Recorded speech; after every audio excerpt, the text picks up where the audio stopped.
हमारे साथ मुजफ्फरनगर सांसद चौधरी हरिंद्र मलिक जी हैं और लगातार जो ट्रेड डील को लेकर लगातार विवाद हो रहा है संसद में। अभी लोकसभा अध्यक्ष ओम बिरला जी ने ये कह के प्रधानमंत्री जी को संसद में नहीं आने दिया कि कुछ महिला सांसदों से उन्हें खतरा है, उन पर हमला हो सकता है। तो सर ऐसा क्या खतरा है, महिलाओं से क्या खतरा है? एक दो दिक्कतें हैं इसमें। एक तो कभी भी माननीय अध्यक्ष के आसन से कहीं किसी बात पर टिप्पणी नहीं की जाती, पर जो सच्चाई है, पहली बार मैंने देखा, मेरा छठा हाउस है, मैं 4 बार असेंबली में रहा, राज्यसभा में रहा, अब लोकसभा में, कभी नहीं देखा कि नेता सदन जब आवे तो एमएलए एमपी को रोक दिया जाता। यहाँ तो जब प्रधानमंत्री जी गुजरते हैं तो एमएलए को वहाँ से आना जाना बंद कर दिया जाता है, एमपी का। ये अजीब व्यवस्था है।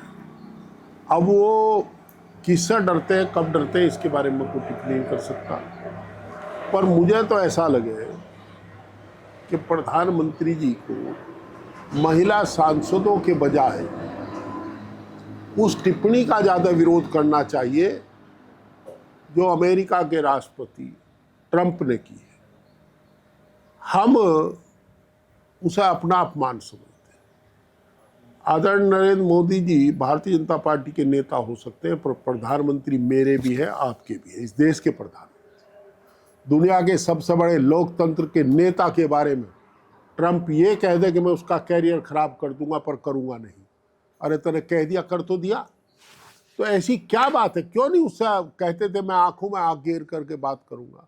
अब क्यों नहीं भारतवर्ष से उसको दबाव दे करके पूछता, बोल क्या बात है, तू कैसे हमारा खराब करता है?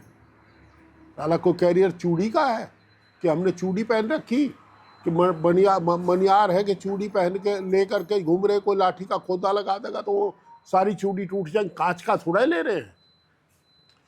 वो भारत के प्रधानमंत्री है, उनके बारे में ट्रंप जी ने ये कहा तो बड़ा निंदा का विषय। क्या वजह, क्या है इसके पीछे की? हमें नहीं पता भाई क्या वजह है। तो उसने कहा, डंके की चोट कहा। ईरान और इजराइल में लगातार युद्ध के लिए तोपें लगी हुई थी। एक दिन पहले जाते हैं, 26 फरवरी को जाते हैं प्रधानमंत्री जी इजराइल। उसके बाद जब लौट कर आते हैं तो युद्ध शुरू हो जाता है। इसका क्या मैसेज है? फिर एक दिक्कत आती है।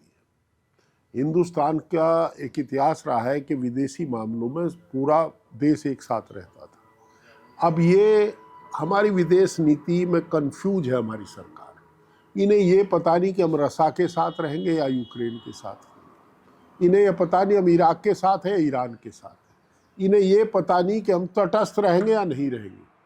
कभी चाइना की तरफ हाथ बढ़ाते हैं, वो हमारी भूमि कब्जा लेता है। तो ये कंफ्यूज है। तो छोटे छोटे देश भी आंख दिखा रहे हैं। शुक्र है कि नेपाल में सरकार बदल गई, और नेपाल भी आंख दिखा रहा था आपको। बांग्लादेश आंख दिखाता है, श्रीलंका आंख दिखाती है, म्यांमार आंख दिखाते हैं। तो ये तो पता नहीं, इनकी पॉलिसी खराब है।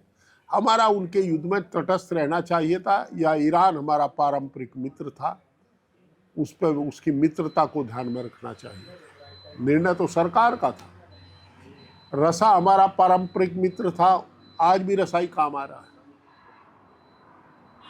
अगर वो मना कर दे, त्राही त्राही मच जा तेल की। अभी भी ईरान ने अपना वो खोल दिया बंदरगाह हमारे लिए। आप झप्पी ले रहे हैं उसके विरोधी से, तो हम लोगों को नुकसान हुआ उससे।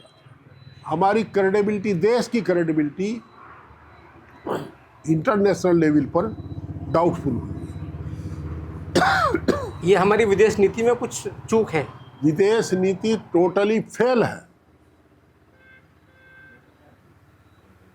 और जहाँ तक ये स्थिति है, देखिए, ना इनकी कोई प्री प्लान थी। ये गैस का सबको पता था युद्ध हो रहा है।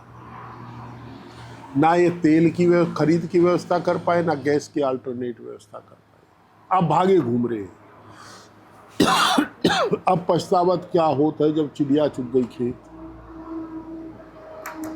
तो हम लोग बात कर रहे थे सांसद जी से, पूरा जो इस समय ईरान और इजराइल के बीच में जो विवाद चल रहा है, उससे हमें क्या नुकसान हो रहा है इस समय वर्तमान में, और देश किस हालात से जूझ रहे हैं, इसके बारे में बात की। सांसद जी, आपका बहुत बहुत धन्यवाद। आपको साधुवाद, नमस्कार। महाराज।